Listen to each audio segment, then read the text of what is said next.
Hello everyone, welcome back to Sorry Gregory. Today we're going to have a look at the word apologise, how to use it, and one common mistake that you probably didn't know you were making. See you in a sec.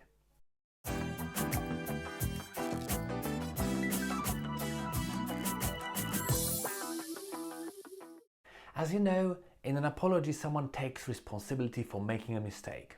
I apologise and I'm sorry are similar, though I apologise is more formal. Now let's have a look at a bit of theory and practice. The most common sentence structure we find with the word apologise is apologise for plus a verb and the ing. For example, after an argument with a colleague or friend, you might say, I apologise for being angry last night, will you forgive me? Or, I apologise for interrupting you in a meeting. It is easy to change this sentence to talk about something you didn't do by simply adding the word not. For example, I apologise for not calling you back yesterday. I was up to my ears in work. Or, I apologise for not coming to your birthday party last weekend. My parents came to visit me.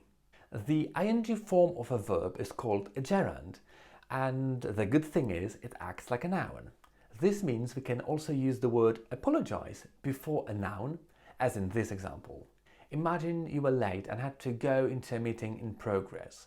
Then you would say, I apologise for the rude interruption, or I apologise for the mistake, or I apologise for my mail last week. The third structure you will use with the word apologise is apologise to a person. For example, you might say, I apologised to Mary for my mistake. Also, parents sometimes need to tell the young children to apologise to a friend after a fight. For example, you should apologise to Mary. You shouldn't take her toy.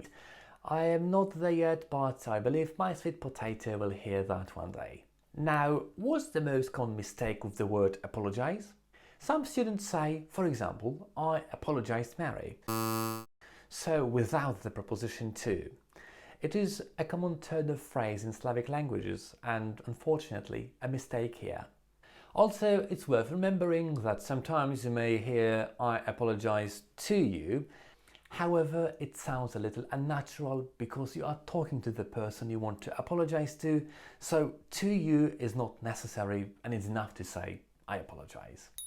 Finally, we can use the word apologise alone. For example, if an online company makes a mistake, it may send out this message to their customers. There has been an error on our part and we apologise. That's it, now you know how to speak English better. Let me know if you find it useful. Thanks for watching till the end, leave a comment below and see you in the next video. Cheers!